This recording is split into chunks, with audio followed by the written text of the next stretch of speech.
In a forgotten chapel buried in snow, something extraordinary happened that would challenge everything we think we know about the boundaries between the wild and the sacred. Picture this: January 15th, 2024. Telluride, Colorado. The kind of morning where your breath freezes before it leaves your lips, where the silence is so complete it feels like the world has stopped breathing.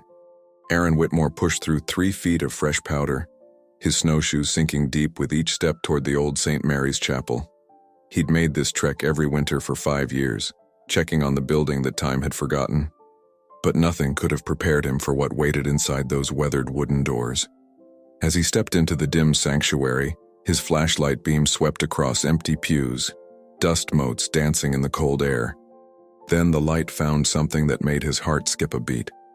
There, at the base of the carved wooden crucifix, lay a massive gray wolf, not pacing, not growling, not showing any sign of the fierce predator that should have sent Aaron running for his life.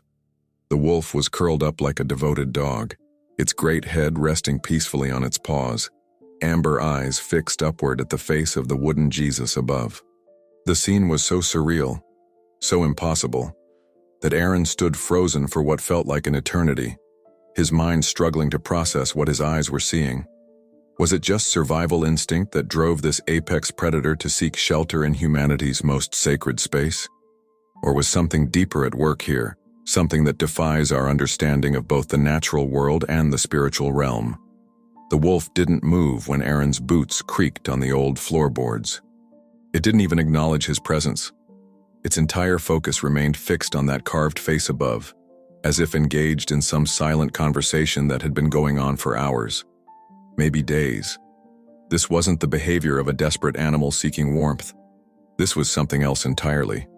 Something that would soon spread far beyond the snow-covered peaks of Colorado and into the hearts of people searching for meaning in an increasingly disconnected world. What Aaron captured in that moment with a trembling hand and his smartphone camera would become more than just a viral image. It would become a mirror, reflecting our deepest questions about faith, nature, and the mysterious ways that grace can appear in the most unexpected places.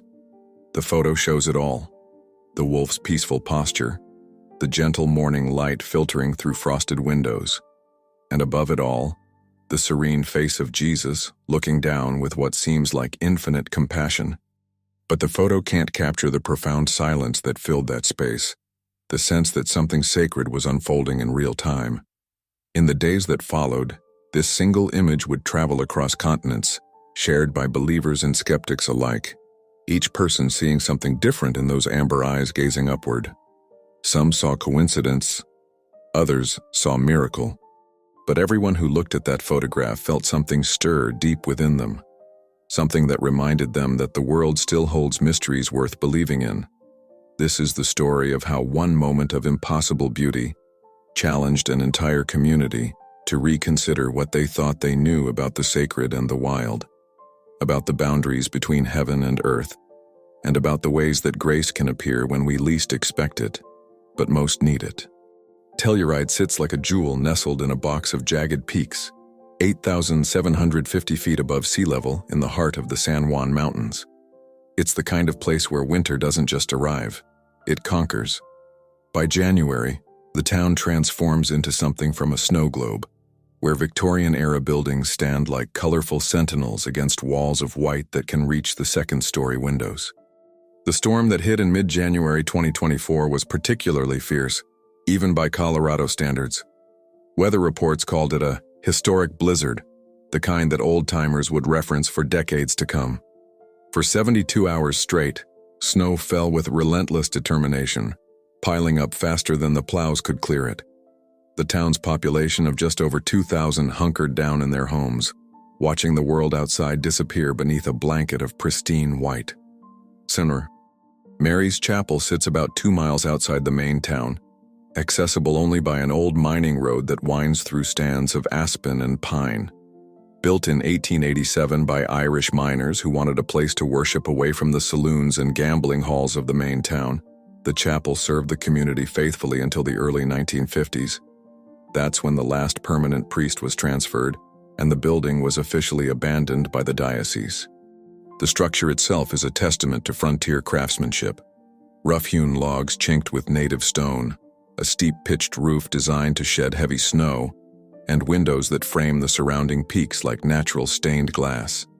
Inside, hand-carved pews face a simple altar dominated by a life-sized wooden crucifix, crafted by an unknown artisan whose skill somehow captured both suffering and serenity in the grain of the wood. For over 70 years, the chapel has stood empty, slowly surrendering to the elements. Locals occasionally mention it in passing, the old chapel up the mining road, but few have reason to visit. The building has no heat, no electricity, and no congregation. It exists in that liminal space between abandonment and preservation, too historically significant to tear down, but too remote to restore. This is where Aaron Whitmore comes into the story. A 43-year-old contractor and amateur historian, Aaron had taken it upon himself to check on the building periodically, partly out of civic duty, and partly out of genuine affection for the structure's weathered beauty. He'd grown up hearing stories about the chapel from his grandfather, who remembered attending Christmas Eve services there as a boy in the 1940s. Aaron's routine was simple: strap on his snowshoes, make the trek up the old road, check for structural damage or vandalism, and document anything that needed attention. The town council appreciated his volunteer efforts, though they had no budget for major repairs. It was one of those informal arrangements that small communities rely on, someone caring enough to keep an eye on a piece of shared history. On the morning of January 15th, the storm had finally exhausted itself, leaving behind the kind of crystalline silence that only comes after heavy snowfall. The air was sharp enough to make your lungs ache, and the sun, when it occasionally broke through the clouds, turned the entire landscape into a field of diamonds. Aaron had postponed his usual chapel check for 3 days because of the blizzard, and he was anxious to see how the old building had weathered the storm. He loaded his pack with his usual supplies: flashlight, basic tools, camera, thermos of coffee, and set out through snow that came up to his thighs even with snowshoes. The trek took twice as long as usual. Every step was an effort, and several times he had to stop to catch his breath in the thin mountain air. But there was something peaceful about the journey, the way his own breathing and the soft whisper of snow falling from overloaded pine branches created their own rhythm. When he finally crested the small rise that revealed the chapel, Aaron felt the familiar mix of melancholy and awe that the building always inspired. It looked like something from a Christmas card, its snow-covered roof and walls creating perfect lines against the backdrop of towering peaks. The front door was still secure, the windows intact. Everything appeared normal from the outside. Nothing could have prepared him for what waited within those walls, where the sacred and the wild were about to intersect in a way that would challenge everything he thought he knew about both faith and nature. If stories like this move your heart, be part of our journey. Subscribe and join us for the next chapter. The moment Aaron pushed open the chapel door, he expected the usual greeting of stale air, dust, and the particular silence that belongs to empty sacred spaces. Instead, he stepped into something that felt alive, charged with a presence that made the hair on his arms stand up, not from fear, but from something far more complex and profound. The wolf was magnificent. Even in the dim light filtering through frost-covered windows, Aaron could see this was no ordinary mountain wolf. The animal was massive, easily weighing over 100 pounds, with the kind of broad chest and powerful shoulders that spoke of a life lived in the harsh high country. Its coat was a symphony of grays, silver, charcoal, and steel, with white markings that seemed to catch and reflect what little light penetrated the chapel's interior. But it was the wolf's posture that stopped Aaron's breath entirely. This apex predator, this creature that should have been pacing, alert, ready to defend or flee, was lying in what could only be described as repose. Its great body was curled in a gentle arc, much like a domestic dog might settle by a fireplace. Its massive head rested on outstretched front paws, and those legendary amber eyes, the eyes that had inspired countless legends about wolves seeing into human souls, were fixed steadily upward. The wolf was gazing at the wooden crucifix with an intensity that was both peaceful and profound. Not the sharp alertness of a predator assessing threat or opportunity, but something softer, more contemplative. If Aaron didn't know better, he would have said the animal appeared to be in a state of meditation or even prayer. What struck Aaron most powerfully was the complete absence of fear, both his own and the wolf's. By every law of nature and survival, this moment should have been fraught with tension. A human unexpectedly encountering a wolf in an enclosed space should have triggered immediate fight-or-flight responses in both species. Instead, Aaron found himself moving slowly, almost reverently, deeper into the chapel, his boots creaking softly on the old wooden floors. The wolf acknowledged his presence with the slightest shift of its ears, but its gaze never wavered from the carved face above. There was something so deeply peaceful about the animal's demeanor that Aaron felt his own heartbeat slow, his breathing deepen. The chapel, which had always felt empty during his previous visits, now seemed full of something indefinable but unmistakably present. Aaron noticed other details as his eyes adjusted to the dim light. The wolf's breathing was slow and steady, creating small puffs of vapor in the cold air. Its tail, thick and magnificent, was wrapped around its body in the classic wolf resting position. But there was nothing restless about this rest. The animal seemed to have found exactly where it needed to be. The positioning was remarkable, too. The wolf hadn't chosen to shelter behind the altar or in a corner where it might feel more secure. Instead, it had positioned itself directly in front of the crucifix, close enough that if it were a human, it would be in the front pew. The symbolism wasn't lost on Aaron, though he struggled to make sense of what he was witnessing. As minutes passed, Aaron later estimated he stood there for at least 15 minutes. The scene took on an almost surreal quality. The wolf never moved, never shifted its attention, never showed any sign of restlessness or discomfort. Its focus on the carved figure above was absolute, as if it were engaged in some form of communion that transcended species and the boundaries between the wild and the sacred. The silence in the chapel was profound, but not empty. It was the kind of silence that feels full of possibility, pregnant with meaning that exists just beyond the reach of words. Aaron found himself holding his breath, afraid that any sound might break whatever spell was holding this moment together. The wolf's eyes were perhaps the most remarkable aspect of the entire encounter. Wolves' eyes in the wild typically reflect wariness, intelligence, and a kind of fierce independence. These eyes held all of that, but overlaid with something Aaron had never seen in a wild animal before. A profound peacefulness, almost a kind of reverence. The amber irises seemed to catch and hold the pale light from the windows, giving them an otherworldly glow. Aaron realized he was witnessing something that challenged every assumption he'd ever held about the relationship between predator and sanctuary, between the wild and the sacred. This wasn't a desperate animal seeking mere shelter from the storm. This was something far more complex and mysterious, a creature that seemed to have sought out this specific place for reasons that went beyond survival instinct. The wolf's presence transformed the entire space. The chapel, which had always felt like an empty historical artifact during Aaron's previous visits, now felt alive with purpose. The carved crucifix seemed to take on new dimension, new meaning, as if the wolf's unwavering attention was somehow completing a conversation that had been waiting 70 years to resume. As Aaron finally reached for his phone to document this impossible scene, his hands were steady despite the magnitude of what he was witnessing. Somehow, he knew this moment needed to be preserved, shared, examined. But even as he raised the camera, he understood that no photograph could capture the profound peace that filled that space, or the sense that he was witnessing something that existed at the very intersection of mystery and faith. Word travels fast in a town of 2,000 people, especially when that word involves something as extraordinary as a wolf taking sanctuary in an abandoned chapel. By noon on January 15th, Aaron's photograph was making its way through Telluride's tight-knit community via text messages, social media posts, and old-fashioned phone calls that began with, "You're not going to believe this, but..." The initial reactions were exactly what you'd expect. Sarah Martinez, who ran the local diner, was serving lunch when she first saw the image on her phone. Her immediate response was practical concern. Someone needs to call Fish and Wildlife. That's a dangerous situation. But as she stared at the photograph longer, studying the wolf's peaceful posture and that upward gaze, her expression slowly shifted from worry to wonder.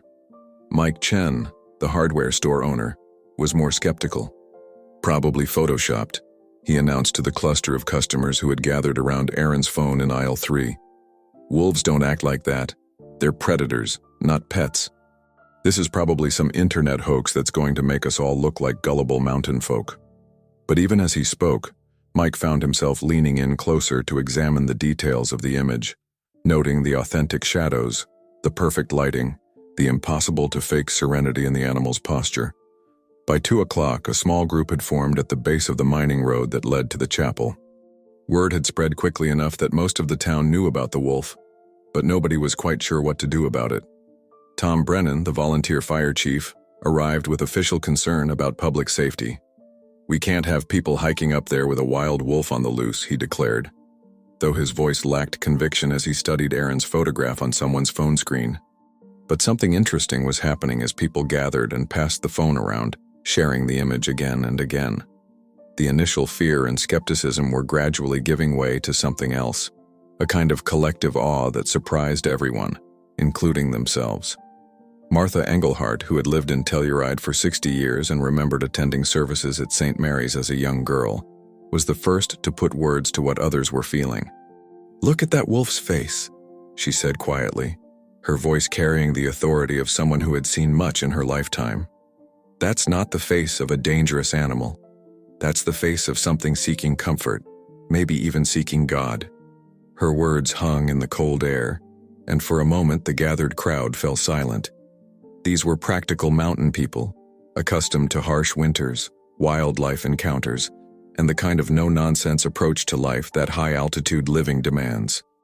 But there was something about this image that bypassed their usual pragmatism and spoke directly to something deeper. Dr. Rebecca Foster, the town's veterinarian, offered the first expert opinion that began to shift the conversation. "I've worked with wildlife for 20 years, she said, examining the photograph closely. "This animal shows no signs of distress, illness, or aggression. Look at its body language. Ears relaxed, no tension in the shoulders. Breathing appears normal. If I saw a domestic dog in this position, I'd say it was completely at peace."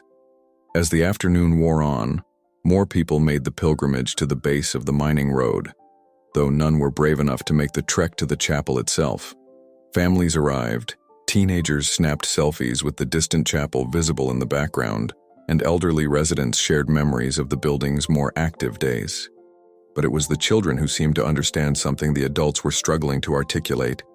8-year-old Emma Rodriguez studied the photograph on her mother's phone with the kind of serious attention usually reserved for important homework. Finally, she looked up and announced with perfect certainty, "The wolf is praying." Her words were so simple, so matter-of-fact, that they hit the gathered adults with unexpected force. By evening, the photograph had spread far beyond Telluride's borders. Someone had shared it on Facebook, where it was picked up by a Denver news blog, which led to shares on Twitter and Instagram. The image was beginning to go viral, but its spread felt organic, driven not by sensationalism but by something more profound. The recognition that this simple photograph captured something rare and beautiful in a world that often feels short on both. Local pastor David Kim, who served the town's small interfaith community, arrived at the mining road just as the sun was setting behind the peaks.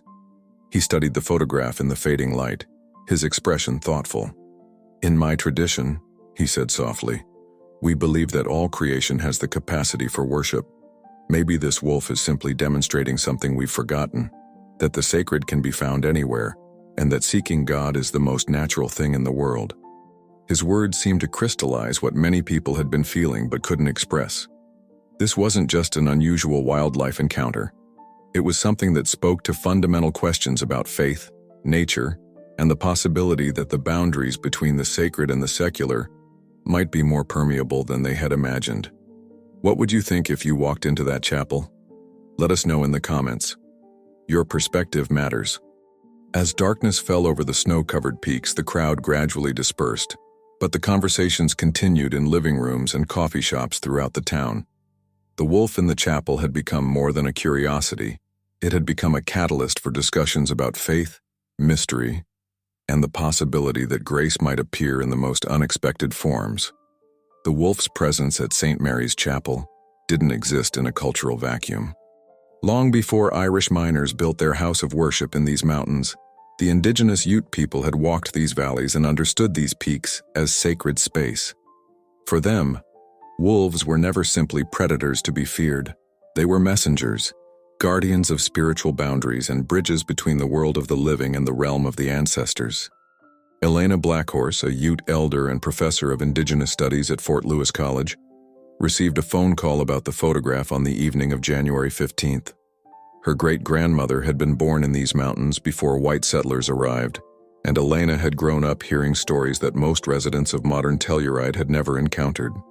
The wolf has always been the keeper of sacred spaces, Elena explained to the small group that gathered at the community center 3 days after Aaron's discovery. In our traditions, wolves don't just wander into holy places by accident. They're drawn to locations where the veil between worlds is thin, where prayers have soaked into the earth itself. She shared a legend that her great-grandmother had passed down, about a time when a great sickness had come to the Ute camps in these valleys. The medicine men had been powerless against the disease, and many people were dying. A white wolf appeared at the edge of the camp and led a small group of survivors to a hidden spring in the mountains, a place where the water had healing properties and the air itself seemed to shimmer with spiritual energy. The wolf stayed with our people for 7 days, Elena continued. It didn't hunt, didn't eat, just kept watch while our ancestors healed. When the last person was strong enough to travel, the wolf simply walked away into the forest and was never seen again. But that place became sacred to us, a location where we knew the spirits were especially close. The location Elena described matched almost exactly with the area where St. Mary's Chapel would be built 2 generations later. The Irish miners who chose that site had no knowledge of Ute traditions, but they reported feeling drawn to that particular spot, describing it as a place where their prayers seemed to carry further, where the presence of God felt more immediate. Christian symbolism has always held a complex relationship with wolves. In medieval European traditions, the wolf often represented sin, temptation, and the forces that threatened the faithful. The phrase "wolf in sheep's clothing" captures this negative association perfectly. But there are deeper, older Christian stories where wolves appear in very different roles. St. Francis of Assisi, perhaps Christianity's most famous lover of animals, was said to have tamed the wolf of Gubbio, a fierce predator that had been terrorizing an Italian town in the early 1200s. According to legend, Francis approached the wolf without fear, spoke to it as a brother, and negotiated a peace between the animal and the townspeople.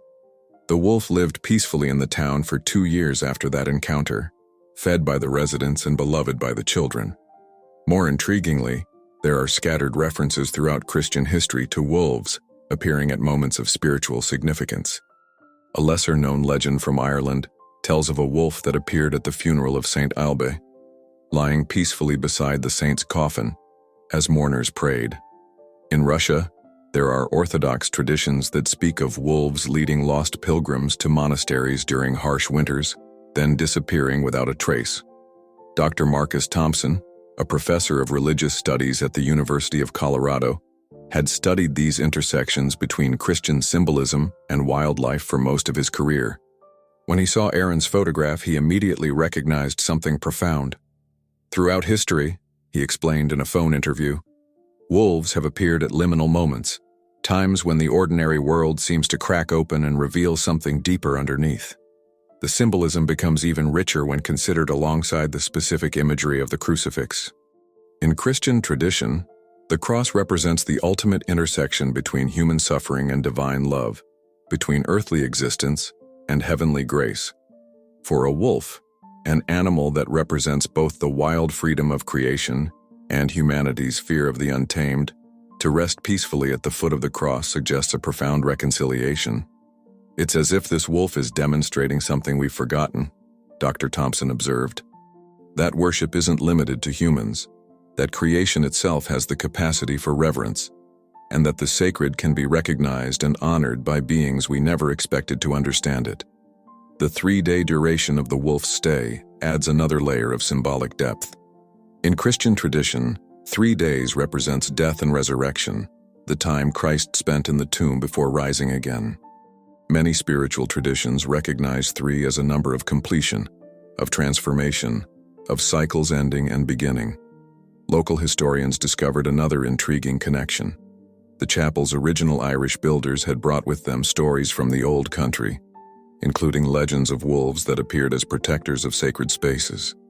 County Cork, where many of Telluride's Irish miners had originated, had its own traditions of church wolves, animals that were said to guard abandoned or remote chapels, ensuring that sacred ground remained undisturbed. Perhaps most remarkably, research into the chapel's history revealed that it had been built on what the miners called blessed ground, a site where they reported unusual experiences during construction. Workers spoke of feeling watched by benevolent presences, of tools being mysteriously moved to more convenient locations overnight, and of a general sense that their work was being guided by something beyond their understanding. These layers of meaning, Ute spiritual traditions, Christian symbolism, Irish folklore, and the chapel's own mysterious history, seemed to converge in that moment when Aaron pushed open the chapel door and found the wolf in peaceful repose. It was as if all these stories, all these traditions had been waiting for this single moment to reveal their connection, their common recognition that some places exist at the intersection of the sacred and the wild, where the ordinary rules of separation between species, between nature and spirit, simply don't apply. Aaron had returned to the chapel each morning since his initial discovery, drawn by a combination of responsibility and fascination that he couldn't fully explain. On January 16th and 17th, the wolf remained in exactly the same position. That peaceful curve at the base of the crucifix, amber eyes fixed upward in what could only be described as contemplation. Each day, Aaron spent longer in the chapel, no longer feeling like an intruder but rather like a witness to something sacred unfolding in real time.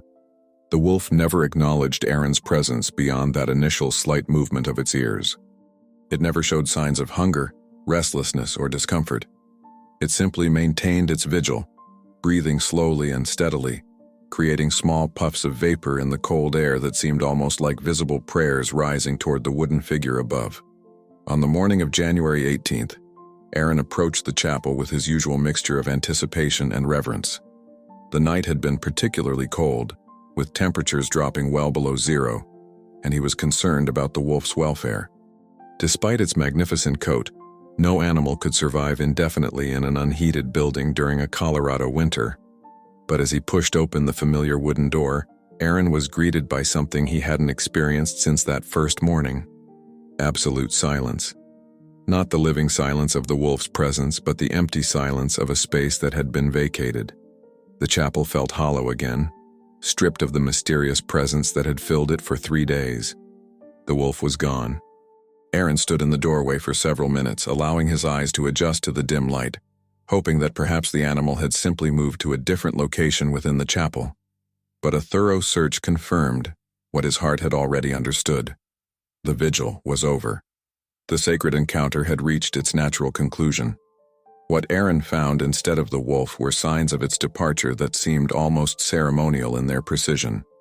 In the exact spot where the animal had maintained its 3-day watch, the wooden floor bore the faint impression of its body, a gentle depression that spoke of patient, prolonged rest rather than restless movement. The wood itself seemed somehow different, as if the wolf's presence had left a kind of blessing in the grain. Aaron knelt beside the impression, running his fingers over the smooth wood. The indentation was warm to the touch, retaining some trace of the life that had rested there. He would later tell people that touching that spot felt like touching something sacred, though he struggled to find words for the sensation of peace that flowed through his fingertips. Outside the chapel, Aaron found the wolf's trail in the snow, a clear path leading away from the building and into the forest beyond. The tracks were deep and well-defined, showing no signs of hesitation or confusion. The wolf had departed with the same purposefulness with which it had arrived, following a route that seemed planned rather than random. But here's what made Aaron's breath catch in his throat. The tracks led directly to the forest, and then simply stopped. Not at a tree where the wolf might have sheltered, not at a stream where snow might have obscured the trail, but in the middle of a small clearing about 50 yards from the chapel. The last paw print was as clear and deep as all the others, pressed firmly into snow that showed no other disturbances. Beyond that final track, nothing. Aaron circled the clearing multiple times, looking for any explanation. The snow was pristine, unmarked by any trace of the wolf's continued passage. There were no fallen logs the animal might have walked along, no rocky outcroppings that might have hidden its tracks. The trail simply ended, as if the wolf had taken one final step and then vanished into the mountain air. Local tracker Jim Morrison, who had followed wildlife trails in these mountains for 30 years, examined the scene later that day at Aaron's request. "I've never seen anything like it," he admitted, crouching beside the final paw print. "This snow is perfect for tracking. It's the right consistency, the right depth. If that wolf had taken another step in any direction, we'd see it. But it's like the animal just disappeared." Jim's examination revealed other peculiarities. The track pattern showed no signs of the wolf preparing to leap or climb. Its gait remained steady and purposeful, right up to that final step. Most mysteriously, there were no scent trails leading away from the clearing, something that Jim found deeply unsettling, given his decades of experience with wolf behavior. "Wolves leave scent everywhere they go," he explained to Aaron. "It's how they communicate, how they mark territory, how they navigate. But this clearing, it's like the wolf was never here, except for these tracks we can clearly see. I don't have an explanation for that." Word of the wolf's mysterious departure spread through Telluride almost as quickly as news of its initial appearance had. The story took on new dimensions, new layers of mystery that transformed it from an unusual wildlife encounter into something that challenged basic assumptions about the nature of reality itself. Martha Engelhart, who had been among the first to suggest the wolf was seeking something sacred, wasn't surprised by the mysterious departure. 3 days, she said simply, just like the stories say. Some presences come into our world for exactly as long as they're needed, and then they return to wherever they came from. The chapel, meanwhile, seemed different in the wolf's absence. Visitors who made the pilgrimage to see where the encounter had taken place reported feeling something indefinable in the air. Not the living presence that Aaron had experienced during the wolf's vigil, but something like an echo, a reverberation of whatever sacred moment had unfolded there. The wooden floor retained the slight impression of the wolf's body for several weeks after its departure, until curious visitors and the natural settling of the old wood gradually erased the physical trace. But those who had seen and felt that gentle depression in the floorboards would carry the memory with them always. Tangible proof that something extraordinary had chosen to rest in that sacred space, and that its presence had left the world somehow changed. In the weeks following the wolf's departure, something remarkable began happening throughout Telluride and beyond. The photograph Aaron had captured didn't simply fade from public consciousness as viral images usually do. Instead, it seemed to take root in people's hearts, growing in significance and meaning as time passed. What had begun as an unusual wildlife encounter was transforming into something much deeper, a catalyst for personal reflection and spiritual awakening that touched lives in ways no one could have predicted. Maria Santos, a single mother who worked 2 jobs to support her family, was the first to share publicly how the image had affected her. She'd been struggling with depression following her divorce, questioning her faith and feeling abandoned by the God she'd grown up believing in. When she saw Aaron's photograph on social media, something shifted inside her chest, a feeling she later described as recognition. "I looked at that wolf, so peaceful and trusting, and I thought about how I'd stopped praying months ago," Maria shared during a community gathering at the library. "I'd stopped believing that anyone was listening. But seeing this wild animal, this creature that has every reason to fear and fight just resting there so peacefully, it made me realize that maybe I'd been looking for God in all the wrong places. Maybe prayer isn't about getting answers. Maybe it's about finding peace in the asking." Maria began visiting the chapel regularly, making the difficult winter trek on snowshoes every Sunday.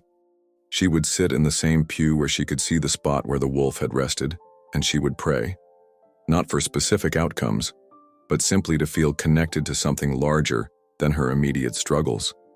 Within a month, she reported that her depression was lifting, not because her circumstances had changed, but because her relationship with hope had been restored. Dr. James Fletcher, a retired physician who had lost his wife to cancer 2 years earlier, found himself drawn to the story for reasons he couldn't initially articulate. He'd been an agnostic most of his life, viewing religion as a crutch for people who couldn't face reality. But something about the wolf's 3-day vigil resonated with his experience of sitting beside his wife's hospital bed during her final days. "I sat with Eleanor for 3 days before she passed," he shared in a letter to the local newspaper. 3 days of holding her hand, talking to her, hoping she could hear me even though she was unconscious. I wasn't praying, I don't pray, but I was waiting, keeping watch. When I saw that photograph of the wolf keeping its own vigil, I realized that's exactly what I'd been doing. Bearing witness, maintaining presence in the face of mystery. Dr. Fletcher began volunteering at the local hospice, offering his medical expertise but also his understanding of what it means to keep vigil, to maintain loving presence during times of transition. He credited the wolf's example with showing him that faithful waiting has its own healing power, both for the watcher and the watched. The Hendricks family experienced their own transformation after their 15-year-old son Tyler, who had been struggling with anxiety and social isolation, became fascinated with the wolf story. Tyler, who rarely spoke about his feelings, spent hours researching wolf behavior and Christian symbolism, trying to understand what he'd witnessed in Aaron's photograph. Tyler started talking about the wolf like it was a teacher, his mother Jennifer explained. He'd say things like, "The wolf knew how to be still, and the wolf wasn't afraid to be seen praying." One day he asked me if I thought God pays attention to anxious teenagers, the same way he apparently pays attention to lost wolves. The family began having weekly conversations about faith, doubt, and the possibility of finding peace in uncertainty. Tyler's anxiety didn't disappear overnight, but he developed new coping strategies based on what he called wolf wisdom. The ability to find stillness in chaotic moments, to seek out sacred spaces when feeling overwhelmed, and to trust that being seen in vulnerable moments doesn't always lead to harm. Perhaps most remarkably, the story began affecting people who had never been particularly religious. Mark Webb, a software engineer from Denver who had seen the photograph shared on Reddit, found himself inexplicably moved by the image. He'd grown up in a secular household and had always viewed religious imagery with skepticism, but something about the wolf's peaceful posture bypassed his intellectual defenses. "I couldn't stop thinking about it," Mark wrote in a blog post that was shared thousands of times. "Here's this apex predator, this symbol of wildness and independence choosing to rest in humanity's most sacred space. It made me wonder what I might be missing by keeping myself so separate from anything spiritual. Not religion necessarily, but reverence, the capacity for awe." Mark began what he called his own wolf pilgrimage, visiting chapels, churches, and other sacred spaces during his travels, not to worship but to practice what he termed respectful curiosity. He discovered that these spaces, when approached with the wolf's kind of peaceful attention, often revealed layers of beauty and meaning he'd never noticed before. The ripple effects continued to spread. Teachers reported that students were more interested in discussions about nature and spirituality. Local mental health counselors noted an increase in clients talking about finding peace through contemplation and connection with the natural world. The town's small meditation group saw its membership triple as people sought to understand what they called wolf consciousness, the ability to be fully present and peacefully attentive. Even skeptics found themselves affected in unexpected ways. Mike Chen, the hardware store owner who had initially dismissed the photograph as fake, admitted that he'd started pausing during his busy days to look out his store window at the mountains, taking what he called wolf moments, brief periods of stopping to simply observe and appreciate the beauty around him. If this story touched your heart even a little, hit the like button. Your support keeps these stories alive. The cumulative effect of all these individual transformations was a subtle but noticeable shift in the community's emotional climate. People seemed more patient with each other, more willing to sit with difficult questions rather than demanding immediate answers, more open to the possibility that meaning might be found in mysterious places. As word of the wolf's appearance and mysterious disappearance spread beyond Telluride's borders, it attracted the attention of researchers, theologians, and skeptics from across the country. Each group brought their own lens to the story, their own framework for understanding what had occurred in that small mountain chapel. The result was a fascinating conversation about the nature of coincidence, the possibility of divine intervention, and the ways that mystery functions in human experience. Dr. Sarah Chen, a behavioral ecologist from Colorado State University, was among the first scientists to examine the evidence. She studied Aaron's photographs, analyzed the weather patterns during those 3 January days, and researched the historical behavior of wolf populations in the San Juan Mountains. Her findings were both illuminating and puzzling. From a purely scientific standpoint, Dr. Chen explained in her preliminary report, the wolf's behavior exhibits several anomalies that are difficult to explain through conventional wildlife biology. Wolves are opportunistic in their shelter-seeking behavior. They typically choose locations that offer the best combination of warmth, security, and escape routes. An abandoned chapel meets none of these criteria effectively. She noted that the wolf showed no signs of illness, injury, or distress that might explain such unusual behavior. Its posture and apparent state of rest suggested an animal that felt completely secure, which contradicted everything known about wolf psychology in unfamiliar environments. Most puzzling was the animal's apparent lack of interest in food or water during its 3-day stay, behavior that defied basic survival instincts. If I had to write a report based solely on these observations, Dr. Chen concluded, I would have to categorize this as an unexplained behavioral anomaly. The wolf's actions don't fit any established patterns of wildlife behavior under stress, seeking shelter, or territorial marking. Meanwhile, theologians and religious scholars were approaching the story from entirely different angles. Reverend Patricia Morrison, who held a doctorate in comparative religion from Yale, saw the wolf's behavior as part of a much larger pattern of interspecies spiritual experiences that appear throughout religious history. What we're witnessing here fits into a category of events that scholars call liminal encounters. Reverend Morrison explained during a symposium at the University of Colorado. These are moments when the ordinary boundaries between species, between the natural and the supernatural, seem to become permeable. They appear in virtually every religious tradition. Animals that guide humans to safety, creatures that appear at moments of spiritual crisis, interspecies communications that transcend normal understanding. She pointed to similar accounts from various faith traditions, Hindu stories of tigers that protected meditating sages, Buddhist tales of deer that led lost pilgrims to monasteries, Native American accounts of wolves appearing as spiritual guides during vision quests. In each case, the animal's behavior defied normal patterns and seemed to serve a purpose beyond mere survival. The question isn't whether such encounters are real in a scientific sense, Reverend Morrison continued. The question is what they reveal about the interconnectedness of creation and the possibility that consciousness, reverence, and spiritual seeking might exist in forms we don't yet understand. Dr. Michael Rodriguez, a psychologist who specialized in the intersection of faith and mental health, offered yet another perspective. He was particularly interested in the profound effects the wolf encounter was having on people who heard about it, regardless of their religious background. From a psychological standpoint, this story is functioning as what we call a transcendent narrative, Dr. Rodriguez explained. It's an account that gives people permission to believe in possibilities beyond their ordinary experience. Whether the wolf was actually engaged in something spiritual is less important than the fact that the story allows people to reconnect with their own capacity for awe, mystery, and reverence. He noted that many of the people who reported being moved by the wolf's story described similar effects: increased sense of peace, renewed interest in contemplative practices, greater openness to mystery and uncertainty. These were psychological changes typically associated with positive spiritual experiences, regardless of their ultimate cause or explanation. The skeptics, naturally, offered more mundane explanations. Wildlife photographer and nature writer Tom Bradley argued that the entire incident could be explained by a combination of coincidence and projection. Wolves are intelligent animals that learn to associate human structures with potential shelter, he wrote in an op-ed for the Denver Post.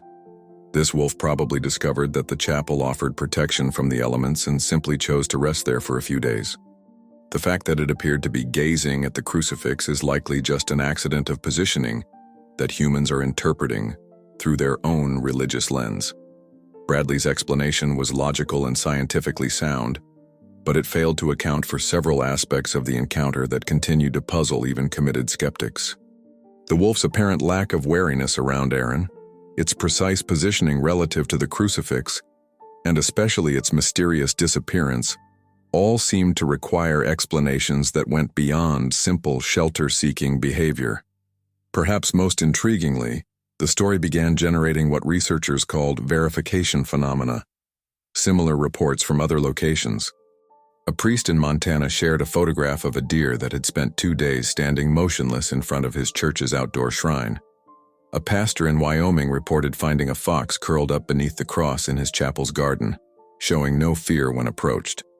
A Buddhist meditation teacher in Colorado described a mountain lion that had appeared during an outdoor retreat, sitting peacefully at the edge of the meditation circle for an entire session before disappearing into the forest. Where in the world are you watching this from? We'd love to know where this story is reaching hearts.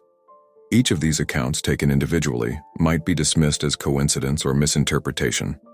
But collectively, they suggested something that both scientists and theologians found difficult to ignore: the possibility that the boundaries between the natural and spiritual worlds might be more permeable than modern thinking typically allows, and that encounters with the sacred might take forms that transcend human understanding and expectation. 6 months after the wolf's departure, St. Mary's Chapel had been transformed from a forgotten relic into what locals quietly called a place of pilgrimage. The change wasn't dramatic or commercial. There were no tour buses, no gift shops, no official recognition from any religious authority.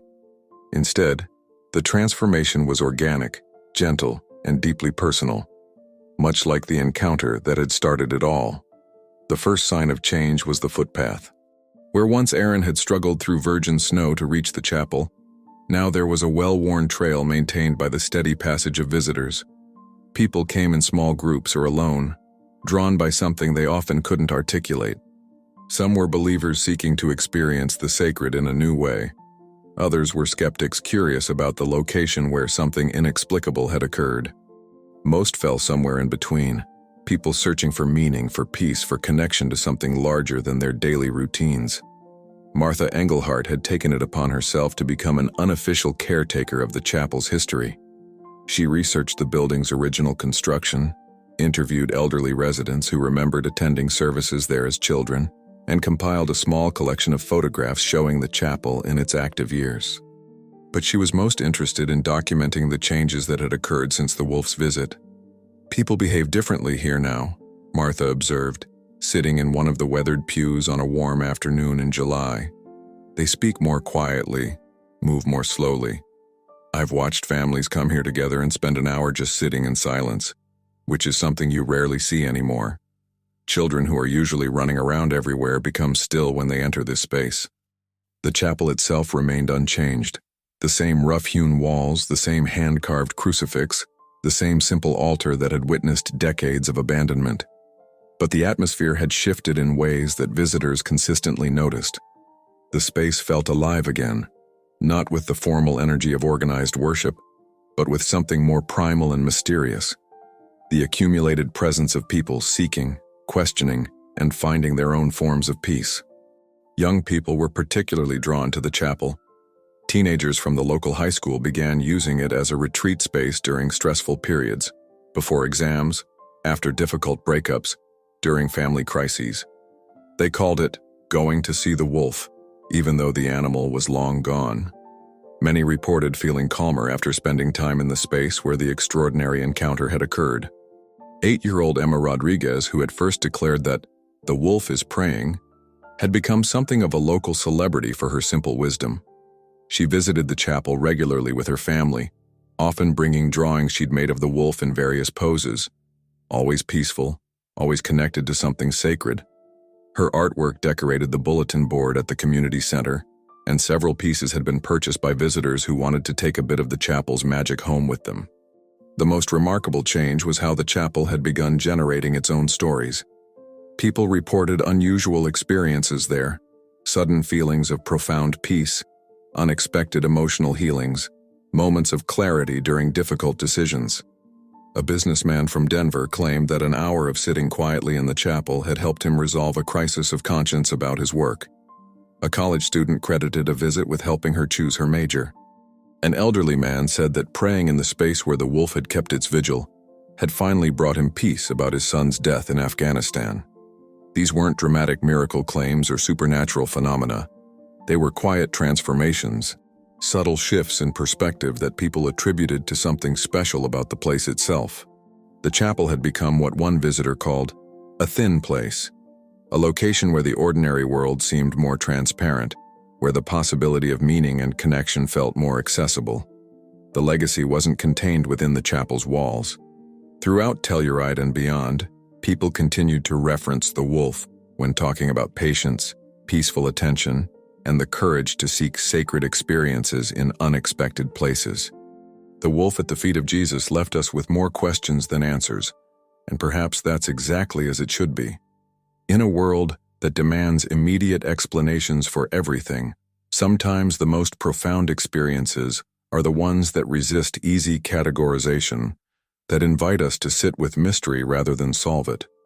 What we witnessed in that small mountain chapel wasn't just an unusual wildlife encounter. It was a reminder that the sacred can appear anywhere, in any form, at any moment. The wolf's 3-day vigil showed us what reverent attention looks like, what it means to be fully present in a sacred space, and how peace can be found in the simple act of being still before something greater than ourselves. The stories that emerged from this encounter, of renewed faith, of healing relationships, of people finding courage to seek meaning in their own lives, demonstrate that mystery has its own power. When we allow ourselves to be moved by what we cannot fully explain, when we let wonder back into our lives, transformation becomes possible. The chapel still stands in those Colorado mountains, still welcomes visitors who come seeking their own encounters with the sacred. The wolf is gone, but its legacy remains in every person who learned to pray a little differently, to listen a little more carefully, to trust that grace might appear in the most unexpected forms. In the end, perhaps the wolf's greatest gift was showing us that we don't need to understand everything to be touched by it, that faith and mystery can coexist beautifully, and that sometimes the most powerful prayer is simply the willingness to rest peacefully in the presence of something holy. If this story moved you, don't stop here. Subscribe to the channel and click on the next video. Another unforgettable moment is waiting for you. Because in a world full of mystery and grace, there are always more stories to discover, more moments that remind us that the sacred is never as far away as we think.